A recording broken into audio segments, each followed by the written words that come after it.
إن الحمد لله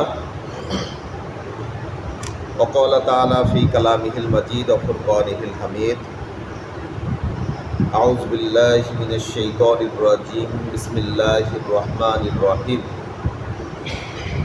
هو الذي أرسل رسوله بالهدى ودين الحق ليظهره على الدين كله ওয়ালাউ কারিহাল মুশরিকুন। মহান আল্লাহ রব্বুল আলামিনের কাছে লাখ কোটি শুকরিয়া যে আমরা আজকে ফজরের নামাজটা জামাতের সাথে আদায় করতে পেরেছি। আল্লাহ তাআলা তৌফিক দান করেছেন, সেই জন্য শুকরিয়া আদায় করি সবাই বলে আলহামদুলিল্লাহ।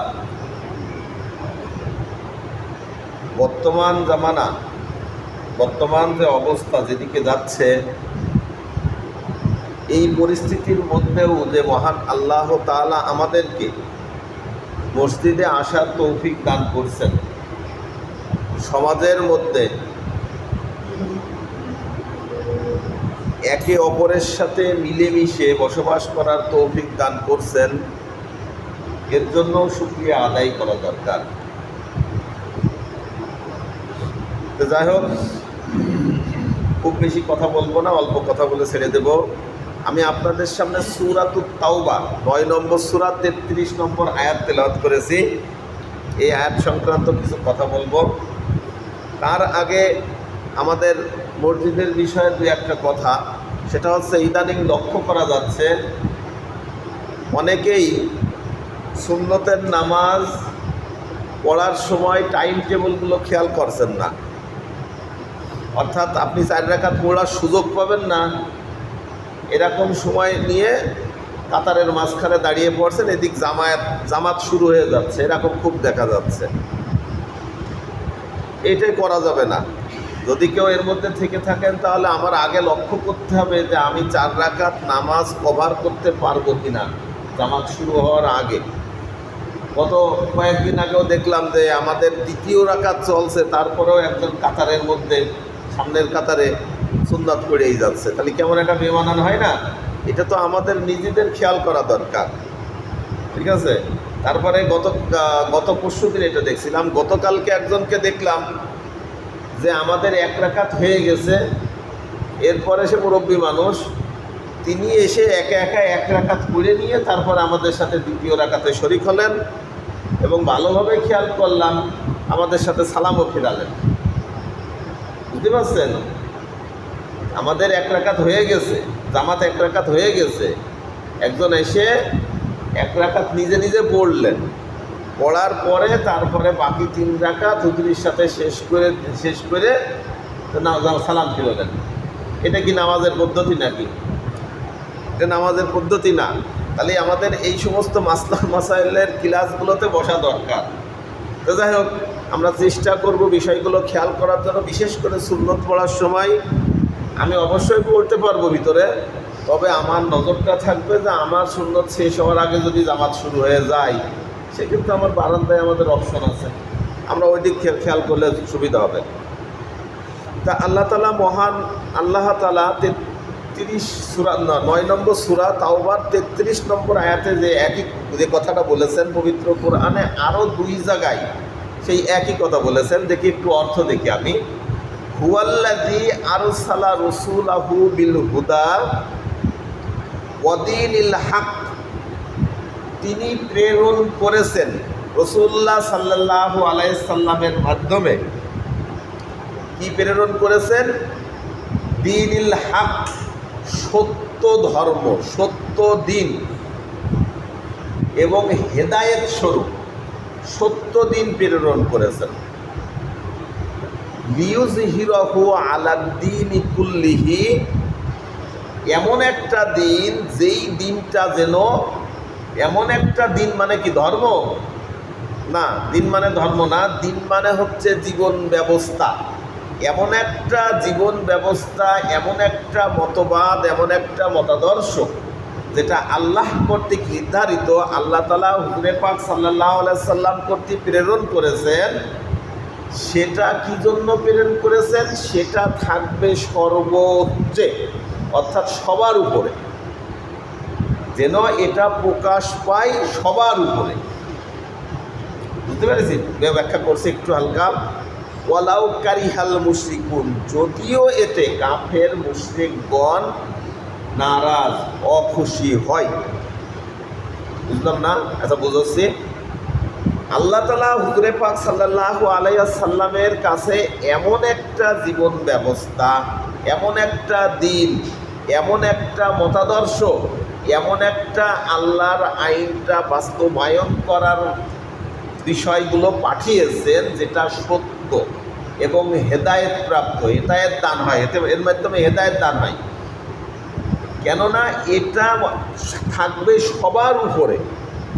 তাহলে এই যে হুজুরে পাক সাল্লাল্লাহু আলাইহি ওয়াসাল্লাম যেই দায়িত্বটা পালন করেছেন, ইসলামকে সর্বশ্রেষ্ঠ অবস্থানে নিয়ে গেছেন, তারপরে যে দায়িত্ব দিয়েছিল, এই একই কথা আল্লাহ তাআলা পবিত্র কোরআনে আরও 2 জায়গায়, মোট 3 জায়গায় বলেছেন যে হুজুরে পাক সাল্লাল্লাহু আলাইহি সাল্লামকে দিয়ে আমি সত্য ধর্ম, সত্য জীবন ব্যবস্থা পাঠিয়েছি এবং এটা হেদায়েত স্বরূপ, আর এটা থাকবে সবার উপরে।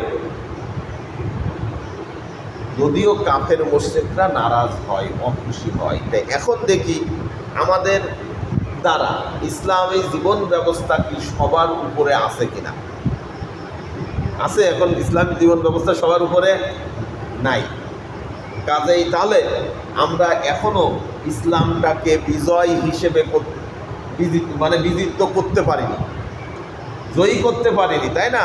তাহলে এই কাজগুলো তো আমাদের করতে হবে। কে কি করলো, কোন কাফের মুশরিকরা নারাজ হইল, কিনা অখুশি হইল, এটা দেখার দায়িত্ব আমার না। আমার দায়িত্ব কি, আল্লাহ তাআলা বলেছেন, হুজুরে পাক সাল্লাল্লাহু আলাইহি সাল্লামের পরে দায়িত্ব দিয়েছেন যে আমি দিনটা পাঠালাম, এই দিনটা তোমার দায়িত্ব, তুমি প্রচার করে, প্রসার করে সবার মাধ্যমে সবার উপরে নিয়ে আসবা। অন্যান্য মতদর্শের মধ্যে, অন্যান্য মতদর্শ বা আইন বা অন্যান্য রাজনীতির কাছে যেন ইসলামটা ছোট না হয়ে থাকে। ইসলামটা হাত পা কোনো রকম নাড়াচাড়া করে বেঁচে থাকবে। এই কারণে, এই জন্য ইসলাম ধর্ম আসেনি, ইসলামী দিন ব্যবস্থা আসেনি। কি জন্য আসছে? এটা থাকবে সর্ব উপরে এবং অন্যান্য জীবন ব্যবস্থা, মানুষের কর্তৃক নির্ধারিত জীবন ব্যবস্থা, এইগুলো হয় সবচেয়ে নিচে থাকবে। এগুলো আস্তে আস্তে ধ্বংস হয়ে যাবে। এই কাজের জন্য হুজুরে পাক সাল্লাল্লাহু আলাইহি সাল্লামকে পাঠিয়েছেন। আর হুজুরে পাক সাল্লাল্লাহু আলাইহি সাল্লাম কর্তৃক তার যে দায়িত্ব যখন পালন হয়ে গেছে, তিনি বিদায় হজের সময় সবাইকে, যেখানে যত লোক ছিলেন, যত সাহাবীরা উপস্থিত ছিলেন, যত লক্ষ লক্ষ, তাদের সামনে বলেছেন, আল্লাহ তাআলা আমাকে যে দায়িত্ব নিয়ে পাঠিয়েছিল, যে মিশন নিয়ে পাঠিয়েছিল, আমি কি সেই মিশনটা কমপ্লিট করতে পেরেছি কিনা। সবাই তখন বলেছিল যে হ্যাঁ, আপনি মিশনটা কমপ্লিট করেছেন, আপনি ইসলামকে বিজয় করেছেন, ইসলামটাকে প্রসার করেছেন, ইসলামটা দিকে দিকে ছড়িয়ে পড়েছে। আর সেই কাজটা ওয়ারাসাতুল আম্বিয়া কারা? আমরা না? আমরা নবীর উম্মত না? ওয়ারেস মানে কি? আমার পিতা যে কাজ করতো বা পিতার যে ছিল, সম্পত্তি ছিল, তার ভাগ যদি আমার সন্তান পায়, তাহলে তারা ওয়ারেস। কাজে এই নবীর যদি ওয়ারেস আমরা দাবি করি, ওয়ারাসাতুল আম্বিয়া যদি আমরা দাবি করি, তাহলে সেই কাজটাও আমাদের পরে সমানভাবে রয়েছে। আমাদেরও উচিত, আমাদেরও কর্তব্য, আমাদের পরেও ফরজ ইসলামটাকে কিভাবে প্রচার এবং প্রসার করা যায়, কিভাবে বিজয় করা যায়, এই কাজে অংশগ্রহণ করা। এটা ভিন্ন অন্য কোনো পথে হাঁটলে আমরা বিপদগ্রস্ত হয়ে যাব। বুঝতে পারলাম? হুজুর পাক সাল্লাল্লাহু আলাইহি সাল্লামের পরে যে শরীয়তটা, যেই জীবন ব্যবস্থাটা আল্লাহ তাআলা পাঠিয়েছিলেন, সেটা তিনি বিজয় করে দিয়ে গেছেন। এখন বর্তমানে আমরা দিকে দিকে মার খাচ্ছি, আমরা অবহেলিত হচ্ছি, আমরা একটা কথা, একটা আয়াতের ব্যাখ্যা সঠিকভাবে উপস্থাপন করতে পারি না। আল্লাহ তাআলা পবিত্র কোরআনে বলেছেন, আমরা কোরআনের হক আদায় না করে সম্পূর্ণ তোতা পাখির মতো আমরা তেলাওয়াত করে যাচ্ছি। কোনো সমস্যা নেই, তেলাওয়াত করেন। যখনই আপনি কোনো আয়াতের, গুরুত্বপূর্ণ আয়াতগুলোর অর্থ বুঝতে যাবেন বা সেই অর্থ অনুযায়ী কাজ করতে যাবেন, তখনই বাঁধবে ঝামেলা, তখনই আপনার পরে বিভিন্ন রকম ঝামেলা আসে, বিভিন্ন রকম হুমকি ধামকি এসে আপনাকে থামিয়ে দেবে। মসজিদে কথা বলতে গেলে খতিব সাহেবদের চাকরি থাকবে না, তাই তো? কাজেই চিন্তা করে দেখেন যে আল্লাহ কর্তৃক নির্ধারিত জীবন ব্যবস্থা কেমনভাবে নিষ্পেষিত হচ্ছে, আমরা কোনোভাবেই বলে সেটাকে উত্তোলন করতে পারছি না, ছড়াতে পারছি না, সবার মধ্যে প্রচার প্রসার করতে পারছি না। তারপরেও যদি কিছুটা প্রচার হচ্ছে, বিভিন্ন দিক দিয়ে বিভিন্নভাবে বাধাগ্রস্ত হয়ে আমরা ক্ষতিগ্রস্তর মধ্যে ফিরে যাচ্ছি, তাই না? এটা না, আমরা চেষ্টা করতে হবে, আপ্রাণ চেষ্টা করতে হবে। কোন পর্যন্ত চেষ্টা করতে হবে? যেই পর্যন্ত আমাদের জীবন আছে সেই পর্যন্ত আমরা আল্লাহ তাআলার জীবন ব্যবস্থাটাকে দুনিয়াতে প্রতিষ্ঠা করার দায়িত্ব পালন করে যেতে হবে। সূরাতুত তাওবা 9 নম্বর সূরা 33 নম্বর আয়াতের কথা বলছি আমি। এখানে আল্লাহ তাআলা হুজুরে পাক সাল্লাল্লাহু আলাইহি সাল্লামকে যে দায়িত্ব দিয়েছিলেন তিনি তো পালন করে গেছেন, এবং সেই নবীওয়ালা কাজ, সেই হুজুরে পাক সাল্লাল্লাহু আলাইহি সাল্লাম যে দায়িত্বটা দিয়ে গেছেন সেই কাজ আমাদের পরেও সমানভাবে ফরজ, আমাদের পরেও সমানভাবে ফরজ। আমরা ইসলামটাকে সীমাবদ্ধ করে ফেলেছি কতটুকু জায়গার মধ্যে, এটা কি কখনো চিন্তা করেছি আমরা? এই বিষয়টা বলে শেষ করব। আমরা ইসলামটাকে সীমাবদ্ধ করেছি কতটুকু জায়গার মধ্যে? শুধুমাত্র কোরআন তেলাওয়াত আছে কিছু, তাও অধিকাংশই আমরা করি না, আর নামাজ, এই দুইটা জায়গার মধ্যে। আর কিছু প্রচলিত বিষয় আছে যেগুলার মধ্যে, যেমন আমরা আমাদের সন্তানদের মুসলমানি দিই, ঠিক আছে, তাও সেই মুসলমানিতেই ইসলামিক পদ্ধতি নাই অধিকাংশ ক্ষেত্রে। তারপরে আমরা মৌতে খানার মধ্যে মনে করি যে এটার মধ্যে ইসলাম আছে, অথচ এটাও ইসলামের সম্পূর্ণ ইসলাম থেকে বিরোধী। এটা হচ্ছে হিন্দুয়ানি প্রথা। হিন্দুয়ানি প্রথা সত্যি কথা বলতে কি জাহাঙ্গীর স্যারের মুখেও শুনেছি, এবং আরও অন্যান্য আলেমদেরও মতে, স্কলারদের মতে, শ্রাদ্ধ হিন্দুয়ানিদের প্রথার মধ্যে একজন মানুষ মারা গেলে তার শ্রাদ্ধ না করে তার আত্মাটা মুক্তি পায় না। জানা আছে না বিষয়টা? তার আত্মাটা মুক্তি পায় না। শ্রাদ্ধ করে তারা বিভিন্ন রকম দোয়া দুরুদ করে বা তাদের মন্ত্রপত্র পাঠ করে লোক খাওয়ায়ে এই শ্রাদ্ধটা পালন করে থাকেন, অর্থাৎ তাকে স্বর্গে পাঠায় তাদের ভাষায়, তাদের অনুযায়ী। আর ওই পদ্ধতিটা আমরা পালন করে নিয়ে আমরা কি করেছি? আমরা মনে করেছি এটা ইসলামিক পদ্ধতি, অথচ এটা সম্পূর্ণ ইসলামের বিরোধী পদ্ধতি। তারপরে আরেক আলেমের মুখে একদিন শুনলাম যে ওদের আছে দুর্গা আর আমাদের আছে দরগা। আমাদের এলাকায় নেই দরগা, নেই মাজার নেই, কিন্তু যে সমস্ত এলাকায় এই মাজার টাজার আছে অধিকাংশ লোক ওই মাজারে যায় পুজো করে, অধিকাংশ লোক ওই মাজারে যায় পুজো করে। আমাদের নেতারাও তো কী করে, নির্বাচন শুরু করার আগে ওই শাহজালালের মাজারে যায়, আগে মাজারে জিয়ারত করে এসে তারপরে তারা নির্বাচনী প্রচারণা শুরু করে। শোনা যায় না?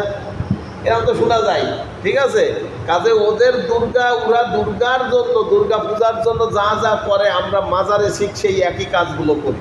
এটার মধ্যে আমরা ইসলাম, এটার মধ্যে তো ইসলাম নাই। ইসলাম হবে কমপ্লিট কোড অফ লাইফ, আমাদের পূর্ণাঙ্গ জীবন ব্যবস্থা, সকল অবস্থায় ইসলাম থাকতে হবে।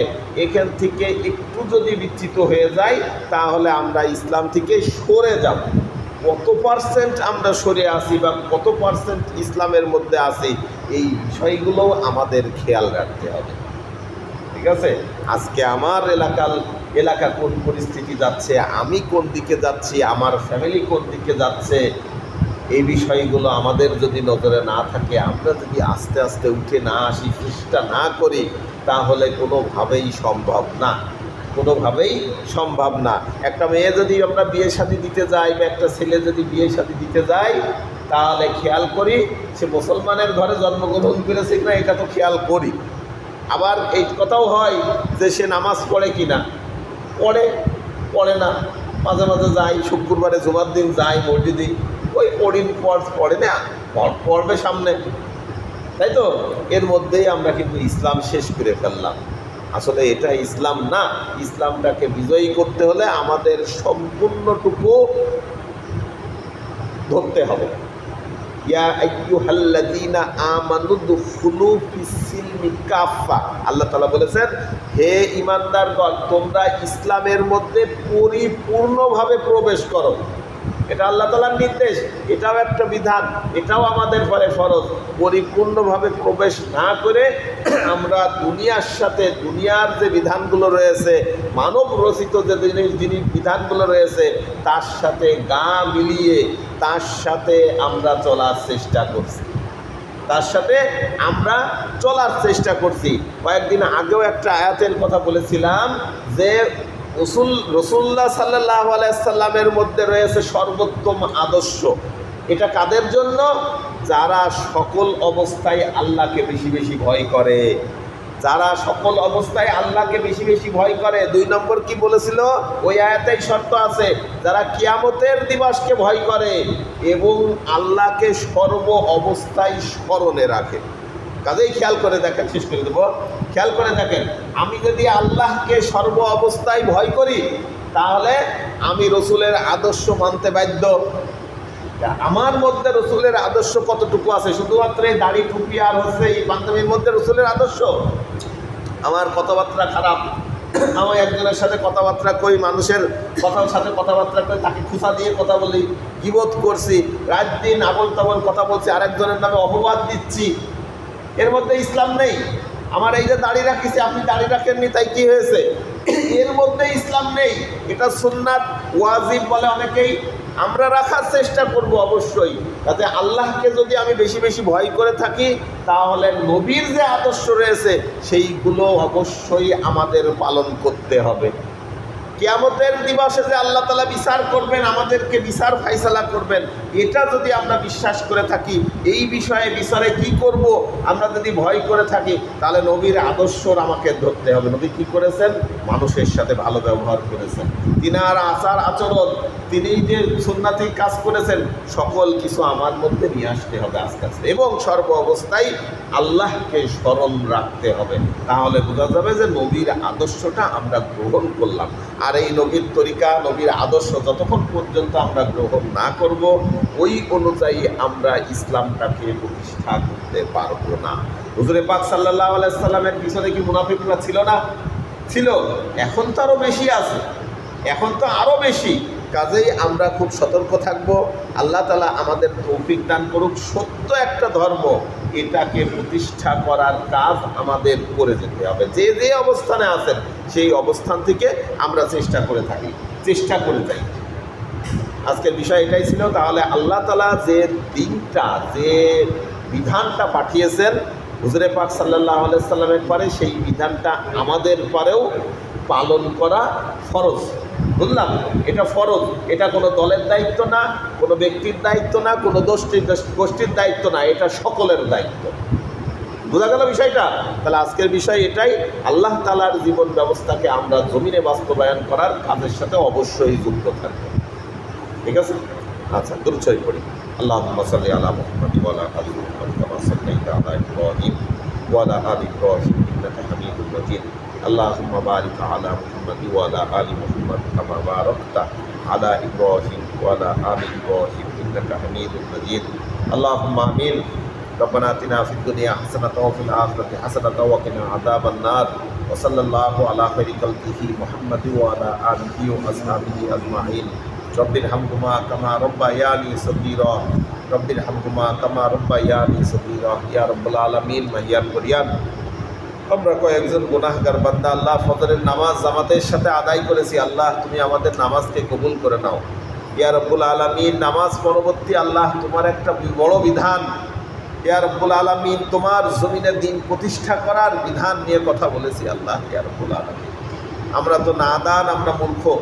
ইয়া রাব্বুল আলামিন, তোমার কথা সঠিকভাবে তুলে ধরতে গেলে ইয়া রাব্বুল আলামিন আমরা বিভিন্ন রকম সমস্যায় পড়ি। ইয়া রাব্বুল আলামিন, সকল প্রকার সমস্যা কাটিয়ে আমরা যেন তোমার বিধানকে জমিনে বাস্তবায়ন করতে পারি, সেই তৌফিক দান করে দাও। ইয়া রাব্বুল আলামিন, বাধা বিঘ্ন তো আসবেই, সেটা তুমি তোমার রহমত দ্বারা আমাদের জন্য শেফা দিয়ে দাও। ইয়া রাব্বুল আলামিন, ইয়া রাব্বুল আলামিন, তুমি তোমার রহমত দিয়ে আমাদেরকে সাহায্য করো। ইয়া রাব্বুল আলামিন আমরা যেন নবিয়ালা কাজ করে যেতে পারি সেই তৌফিক দান করে দাও। ইসলামটাকে বুঝতে পারি, অবুঝের মতো যেন আমরা না চলি সেই তৌফিক দান করে দাও। ইসলামটাকে বুঝে বুঝে আমরা যেন আমল করতে পারি সেই তৌফিক দান করে দাও। রব্বির হামহুমা কামা রব্বায়ানি সগীরা ইহদিনাস সিরাতাল মুস্তাকিম। আল্লাহুম্মা ইন্নাকা আফুউন কারীম তুহিব্বুল আফওয়া ফা'ফু আন্নি। রাদিয়াতু বিল্লাহি রাব্বান ওয়া বিমুহাম্মাদিন রাসূলান ওয়া বিল ইসলামি দীনান বিরহমাতিকা ইয়া আরহামার রাহিমিন।